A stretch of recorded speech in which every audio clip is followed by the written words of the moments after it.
Caribbean Newsline is brought to you by the Barbados Tourism Marketing, Inc.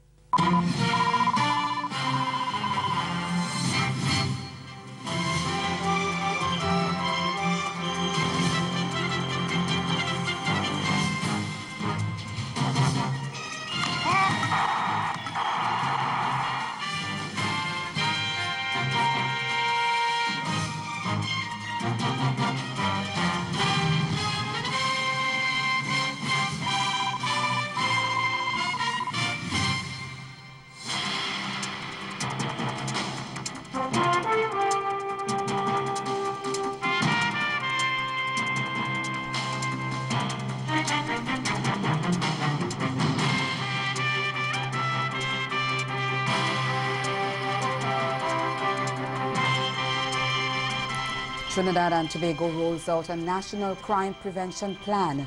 That's our top story in Caribbean Newsline. From the CMC News Centre in Bridgetown, I'm Nicole Best. Good evening.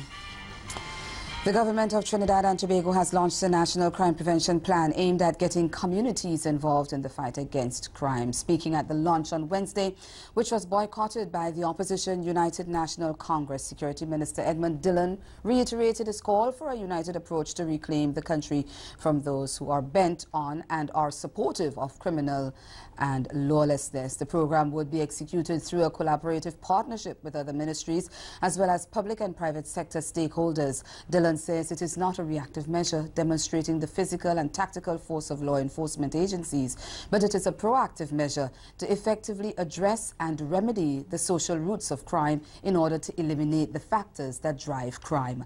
The program will initially be implemented in Chaguanas, Diego Martin and Tobago. Jamaica's government is considering convening the National Drought Committee to devise strategies to deal with the current dry spell being experienced in some parts of the island. The matter was addressed by Darrell Vaz, Minister without portfolio in the Ministry of Economic Growth and Job Creation in the House of Representatives yesterday afternoon. Vaz noted that February 2018 started the trend of below-average rainfall, which continued through to the secondary rainfall season that started in May. He said preliminary data for June suggests that the trend has been maintained for most of the country, and the forecast for the next few months is cause for concern, especially for Portland, St. Catherine, Clarendon and St. Mary. Should this forecast materialize, Mr. Speaker, conditions in Portland could become more severe. The risk, therefore, for other parishes experiencing drought conditions, or in the case of St. Mary, for drought to re-emerge is high, going into midsummer dry period.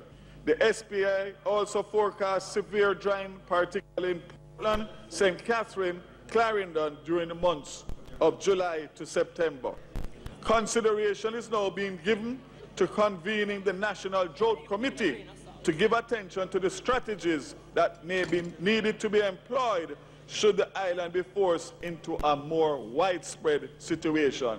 So I bring this to the House today, Mr. Speaker, to be proactive and so we can work collectively as Member of Parliament to work together with the relevant ministries and agencies so that we can have in place a mechanism to deal with water.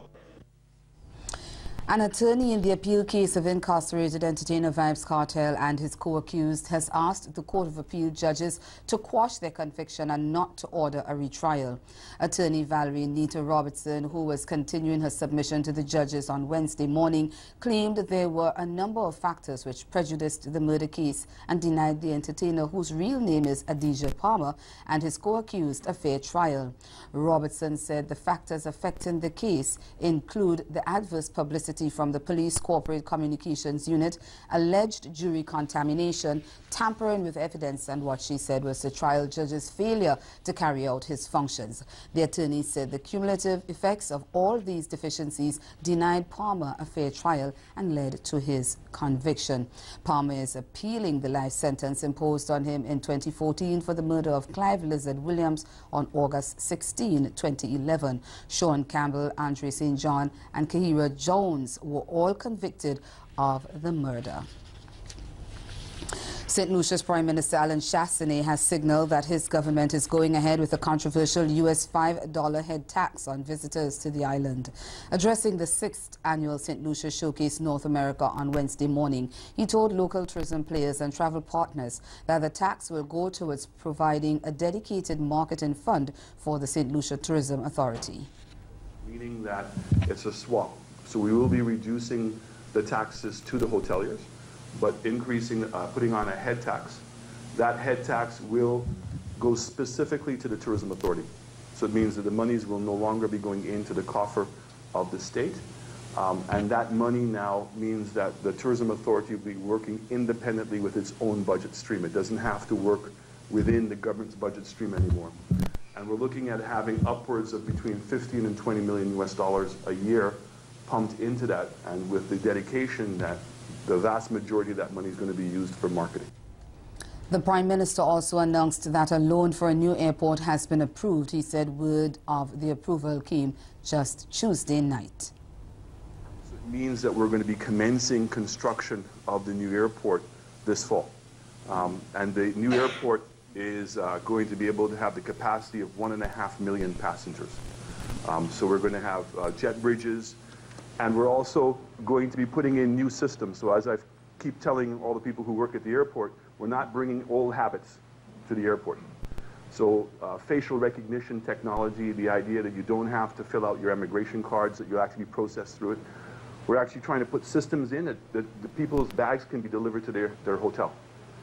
So in fact, when you arrive, you don't need to pick up your bags, that your bags will be delivered. We're also creating on-property satellite offices. So for those of you who have gone through the Sandals hospitality room, we're going to have a couple of those in which people would arrive, go through the immigration process, which will be much more streamlined than it is today, and actually go into that area, and you'd be checked into your hotel at that location. And similarly, when you're coming back, you're going to be able to check in your bags from your hotel rather than having to come to the airport to be able to. The government of St. Vincent and the Grenadines has announced that it will hold a ceremonial sitting of the Caribbean Court of Justice, the CCJ, to honor the new President, Justice Saunders, who was born in St. Vincent and the Grenadines, said he's honored to be recognized in his first home and says he highly anticipates the event, which is scheduled to take place on Friday afternoon. The ceremonial sitting will be moderated by CCJ's Justice David Hayton, and Prime Minister Dr. Ralph Gonsalves will head the list of speakers who will pay tribute to Saunders. The new president was installed at a ceremony in Montego Bay, Jamaica earlier this month. He's a graduate of the University of the West Indies Cayville campus. He was among the first cohort of judges to join the CCJ bench in 2005 before being elevated to president. And still to come in Caribbean Newsline, the Bahamas threatens stiffer penalties for poachers. Stay with us. There's more news after this break.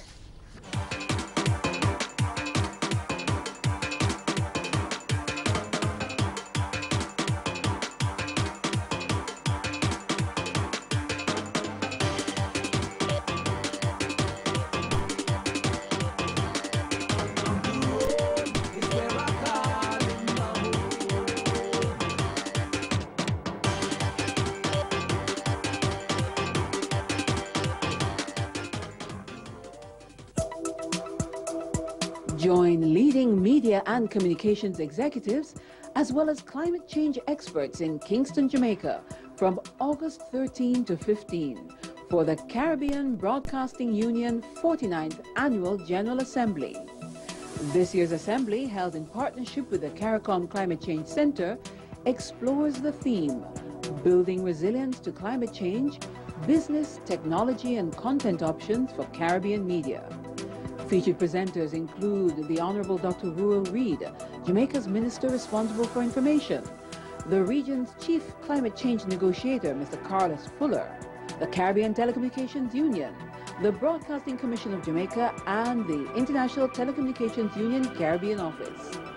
And broadcast manufacturers and media services enjoy special exhibition rates at this year's conference, joining premier exhibitor Eutelsat. For more information on discounted rates for delegates staying at the Jamaica Pegasus Hotel or flying on the official airline Caribbean Airlines, go to the CBU website or call the Secretariat. The CBU looks forward to welcoming you to this key conference on climate change and the Caribbean media.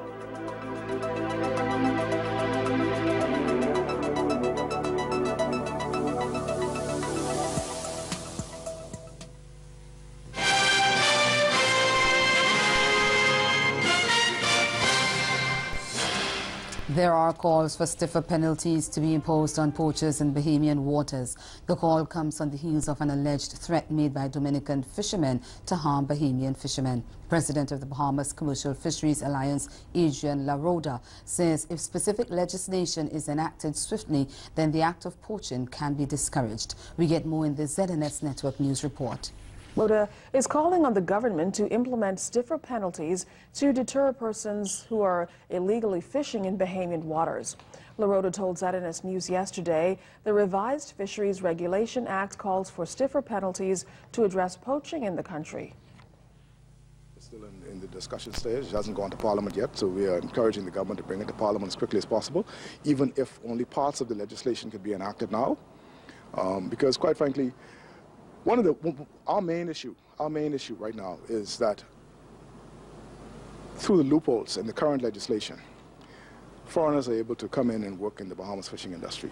Completely illegal, but they're allowed to do it because of a loophole. We need to close those loopholes. And in closing those loopholes, we will automatically stop part of our poaching issue. Laroda says he's also concerned that illegal nationals living in the Bahamas are feeding information to poachers as to which areas, they should tackle at a certain time to dodge Defense Force authorities. Additionally, Laroda says stiffer penalties and further confiscation of vessels would put some fear into poachers. Information is passed to these guys. So listen, the BDF vessel just left. If they're headed to you, they should be to you in X amount of days. That's the kind of network that they have. Okay? These are enemies of the state. They mean us no good. They have wiped out their own fishing grounds, and they're here to do the same to us. And they tell us this. Okay? So while the best efforts may be employed to stop this problem, until we actually get to the root of the problem, we're just putting a Band-Aid on a cankerous sore. Ghana President David Granger is refuting claims by the indigenous people that he has broken his promise to them. The claim was made by former chairman of the National Toshua Council, Joel Fredericks, at a 3-day consultation between government and the council. But President David Granger and some of his cabinet maintain that there are no broken promises. We get more in this report. We were promised a lands commission and dreams of prosperity for indigenous peoples, a respect for our land rights, and living in a lawful society. We were again promised the revision of the very poor Amerindian Act, Suite 2006, constitutional reform, and in 2016, we were promised a plot of land for the construction of the NDC Secretariat. Mr. President, everyone here, as leaders, every time we make promises and break them, we erode the trust that people have in us and our integrity. During the feature address at the conference, the president stalked a script, but when questioned by members of the media about the broken promises, the president said he does not know that any promises were broken. I don't know any promises being broken. They asked for a plot of land I went there and I turned the sod myself, and it's being processed. The VP explained that. I haven't broken any promises.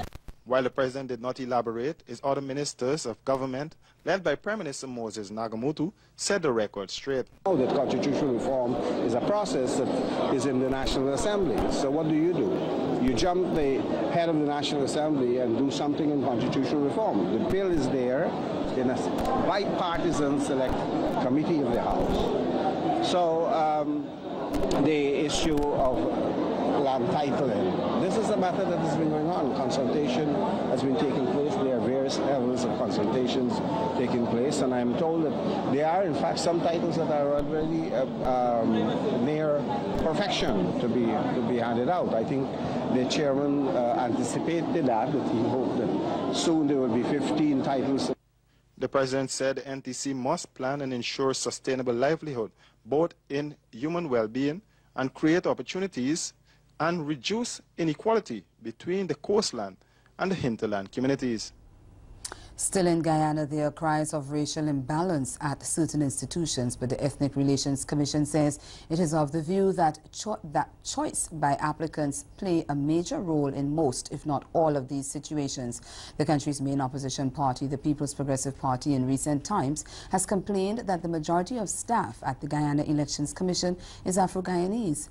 The ERC says the suggestion of determining a percentage proportion of the workforce for each race may not be the solution.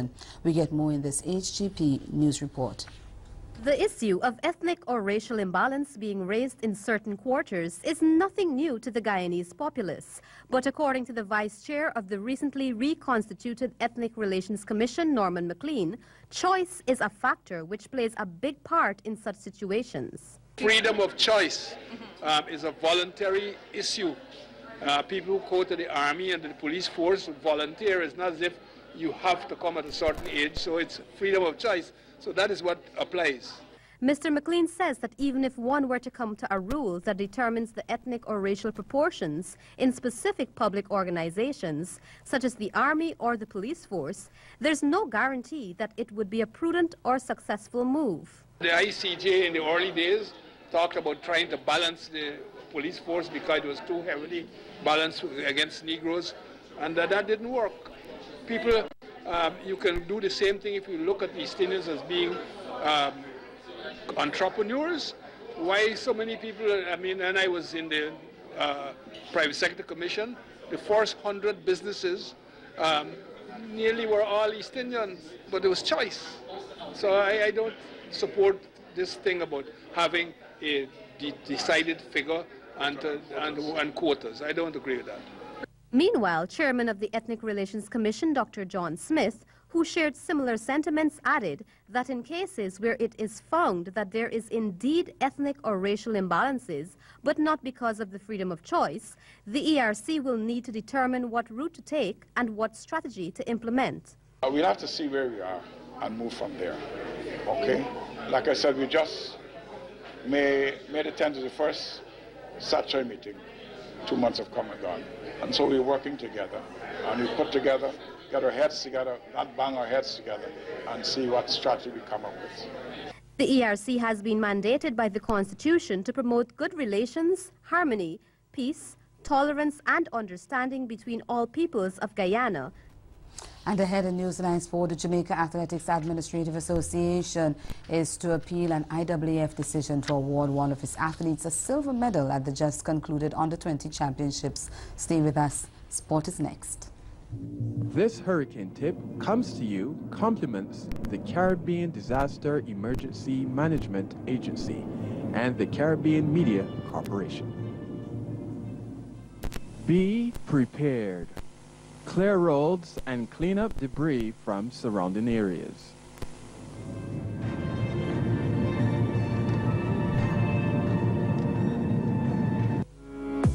This summer and fall, Brilliant Barbados is offering you hotel discounts of up to 40% off regular rates when you book through Expedia before October 31st, 2018. Discover our Dine Around program specials at participating restaurants across the island, starting from US $50 per person on 3-course meals. For further information and full details to book your Barbados holiday, visit brilliantbarbados.com. Festival again, festival again, festival again, festival again, festival again, festival again, festival again. The Caribbean's greatest summer line, yeah, it's coaching around the time. 44 is me here, I know you love it here. Troops and festivities, we love the Caribbean. The all night, no time for sleep, emancipate with we.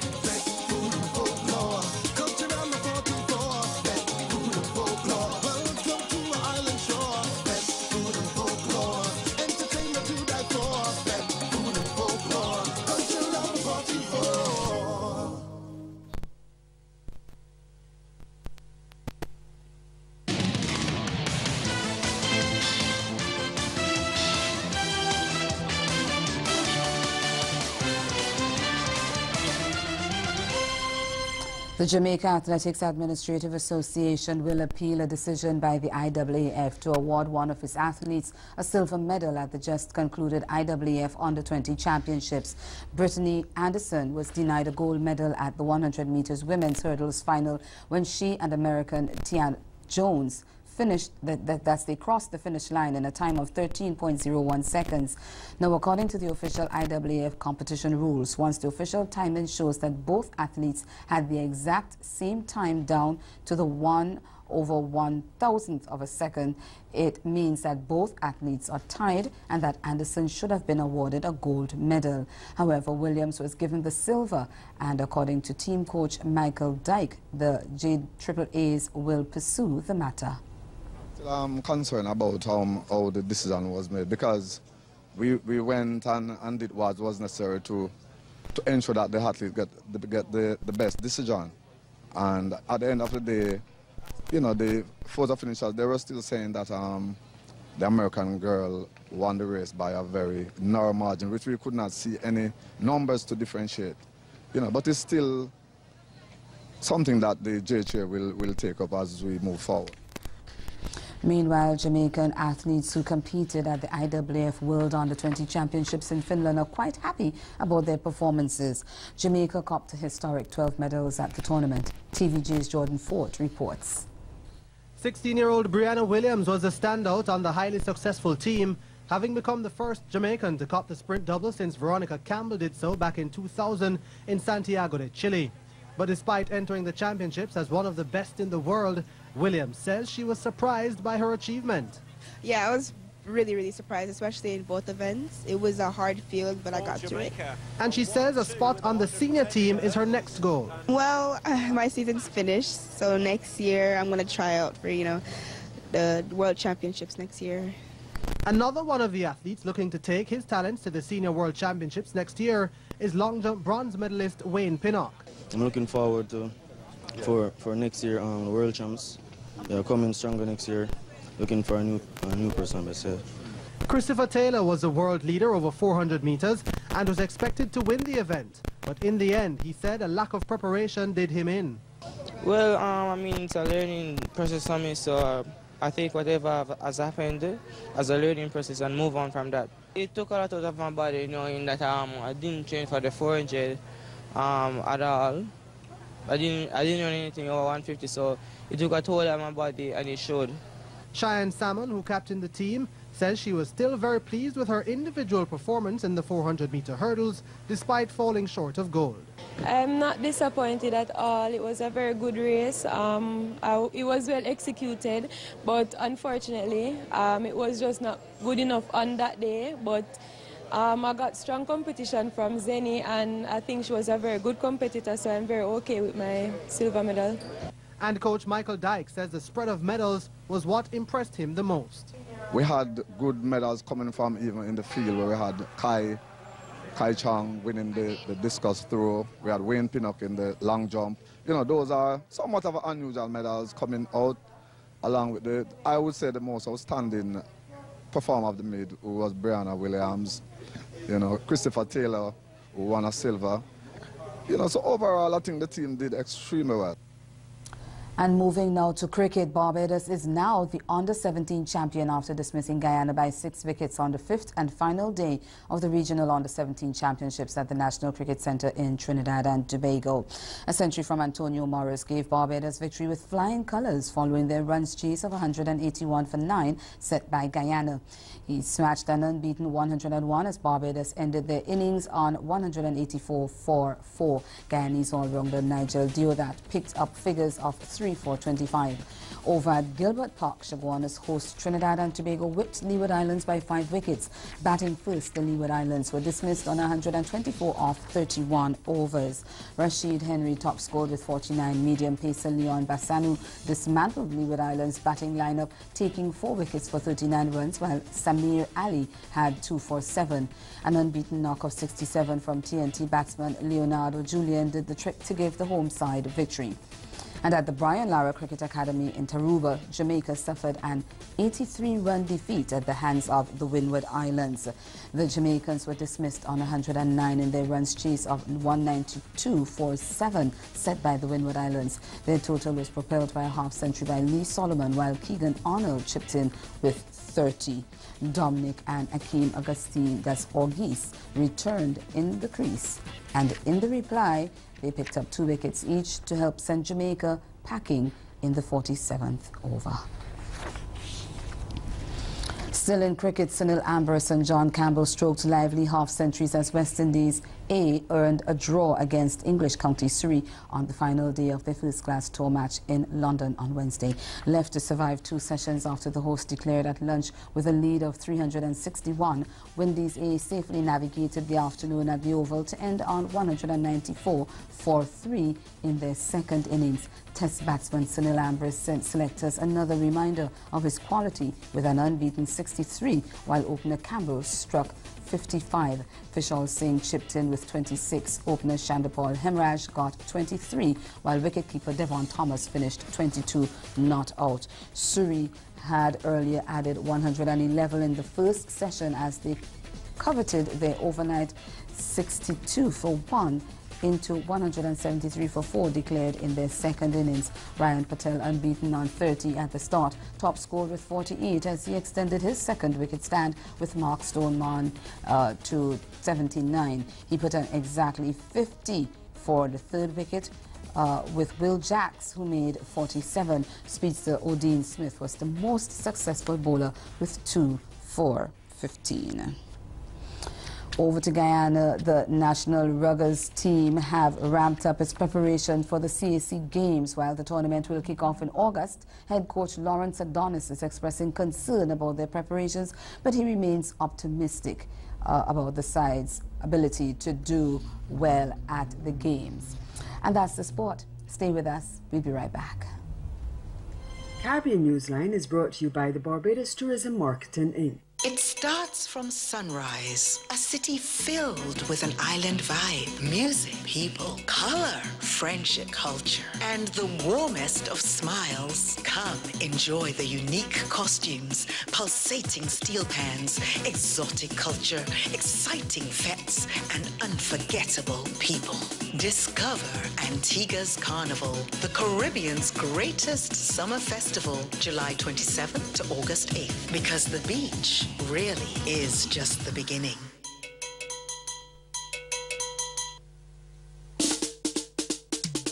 Festival again, festival again, festival again, festival again, festival again, festival again, festival again.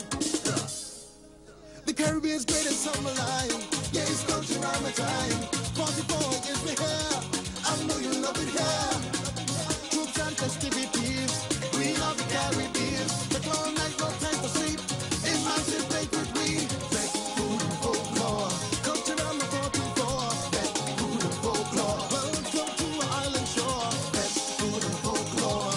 Entertainment to die for. Best food and folklore. Culture on the 14th floor.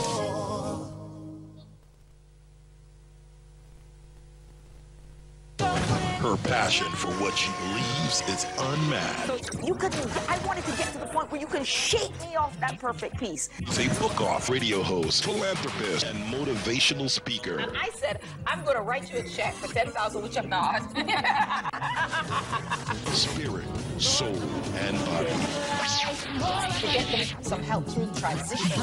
I'm Karita D, and you're listening to Girlfriend Get a Life.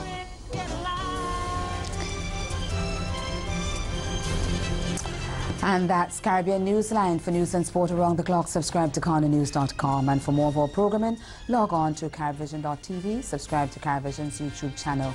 I'm Nicole Best. Do have yourselves a very good evening.